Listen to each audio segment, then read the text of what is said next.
Hoje, dia 23 de janeiro de 2025. Espero fazer agora uma breve análise de uma pintura minha a óleo, chamada Longo Inverno Balaio. Essa pintura, eu quero falar sobre ela um pouco. Eu tenho aqui já no meu notebook aberto o vídeo que eu coloquei no YouTube e eu vou analisar algumas coisas. Bom, eu tenho aqui, irmãos, a própria tela que eu fiz do Longo Inverno Balaio. Está aqui. Eu ainda não estiquei no chassi, no suporte, né? Ou farei quando tiver minha galeria ou meu ateliê, né? E por enquanto ela está enrolada, como se fosse um pergaminho, né? Datada de setembro de 2020, né? Assim que começa a pandemia, né? Esse é um dos primeiros trabalhos meu de tinta a óleo, né? Com linha estudantil, claro. Então, aqui no fundo, aqui, eu tenho um vídeo no YouTube, no Instagram, onde eu mostro os detalhes dessa pintura, como que foi o processo acelerado, como que eu fiz essa pintura, né? É só acessar no meu canal que tem lá mais ou menos alguns minutos explicando. Mas a análise que eu quis trazer, né, para cá, para essa tela, né, o que eu quis dizer com o Longo Inverno Balaio, ele vem do seguinte, né?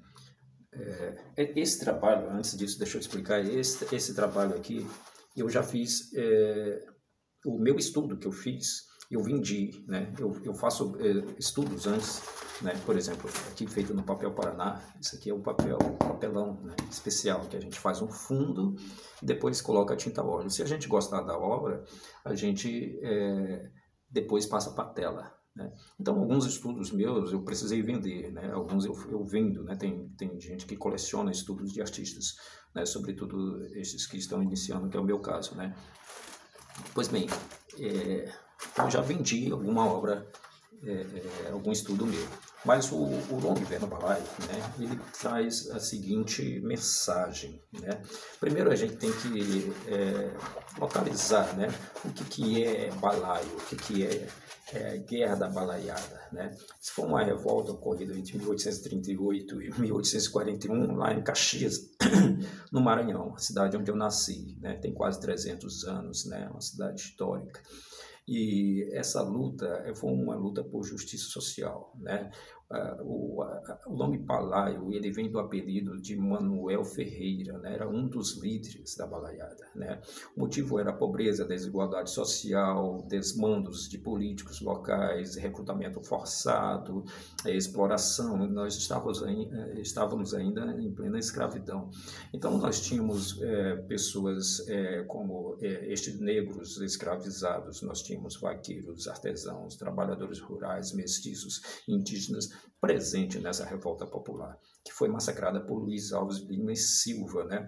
Mais tarde, que ganhou o título de Duque de Caxias, né? Aliás, a minha cidade é que deu o nome de Caxias para este representante oficial do governo que ganhou a guerra, né? Que massacrou estes líderes, né? Locais que eu relatei, né? Então, o nome Duque de Caxias, né, é porque deram o título de Duque para ele, ele que tinha que escolher um nome, né, Duque de quê? Então escolheu de Caxias, porque ele fez, ele massacrou esse povo, ele massacrou esses revoltosos que queriam só a justiça social, né? Então o nome Duque de Caxias, né, tem a cidade Duque de Caxias no Rio de Janeiro, tem a minha cidade de Caxias e tem Caxias do Sul, no Rio Grande do Sul, mas a Caxias original é a Caxias do Maranhão, né? E os outros nomes vêm depois disso aí. Pois bem, o que eu quero representar aqui, a mensagem que eu quero, né, dizer, né, que eu quero mostrar, né? Primeiro, você tem um fundo avermelhado, um fundo de cores derivadas desse encarnado, né? Que quer dizer o quê? Que quer dizer o sangue que corre nessas carnes, né? Nas carnes desses povos que foi derramado, né? Aqui dá para ver, né? Veja lá o detalhe, né? Alguns corvos, alguns urubus, né? Que estão no céu circulando, né? Representa o que? Representa exatamente porque há relatos, né, de historiadores, pessoas que deixaram escritos, de que foram muitos corpos deixados a céu aberto, né, o que atraía os animais para as carnes podres. Né? Então, eu representei isto aqui para mostrar exatamente a carnificina que foi, né? Esse tom avermelhado aí. As árvores, elas representam exatamente, é daí que vem o inverno, né? As árvores sem as folhas, né? Estão secas, né? Na mudança de estação. O longo inverno, o balaio, né? É o que mostra que aquela justiça social pelo qual eles lutavam, né, ela está presente ainda hoje, né, é só ver as várias formas como essas minorias não tiveram tanto êxito, seja na questão de trabalho, né, na questão de melhoramento de vida, é só ver as questões como, por exemplo, o número cada vez mais crescente de pessoas derivadas cuja origem vem de negros, né, índios, etc., sendo, digamos, maltratadas, né, onde está um pouco ainda distante sobre o que eles mereceriam de fato como recompensa por ter construído esta nação. Né? Eu tenho aqui, né, isto é que vai representar talvez o que é central na minha obra, né? Aqui a estátua do que seria o Negro Cosme, né? O Negro Cosme representante dos negros, né? Exatamente um dos líderes, né, que representaria a escravidão. Aqui eu coloco num pedestal, num local mais alto, para se destacar em relação a esta imagem aqui, que é a imagem de um busto do Duque de Caxias, que está lá na minha cidade, no Mirante da Balaiada, no Morro do Alecrim, né? Esta representação lá desse como sendo o vencedor, né? E a estátua que eu faço a releitura aqui, ela tá, melhor dizendo, o busto está ladeado por 2 canhões, né, que representa lá o símbolo. Tá? E eu de propósito coloco sangue saindo desses canhões, acho que dá para ver aí na imagem, né, para representar o sangue derramado dessas minorias. Eu trago a cerquinha, o gradil ao redor deste monumento, que na verdade não tem, esse monumento ele está só no centro de uma praça. Né? Eu coloco o gradil porque o gradil, sim, eu encontrei na estátua do Negro Cosme, assim como os outros, né, os representantes do vaqueiro, dos artesãos, né, porque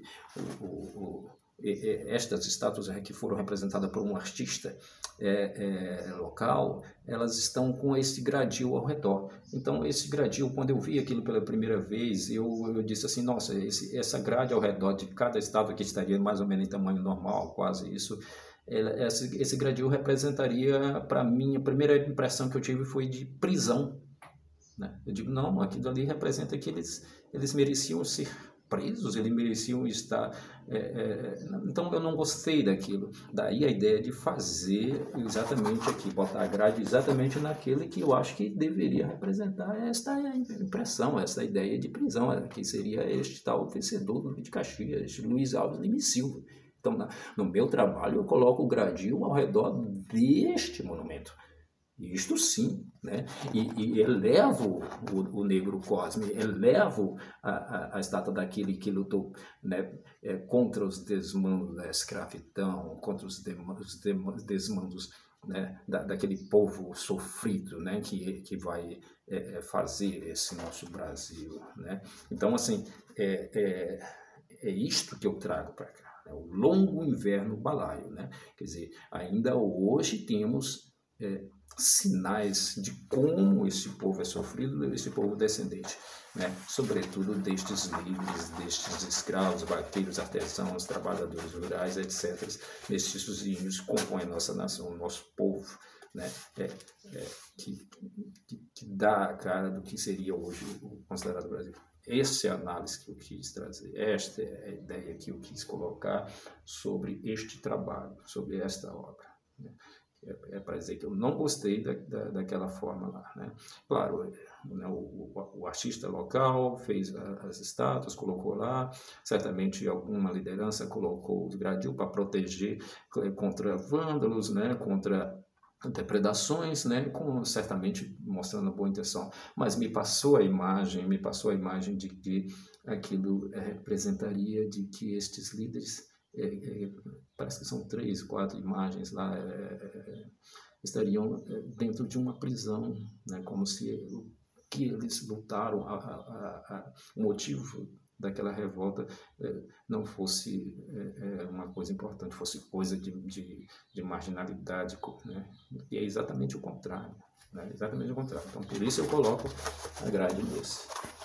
Líder que diz que venceu o representante do governo imperial e eleva, né, o negro cósmico, assim como os outros assim o merecem. Eis a análise mesmo.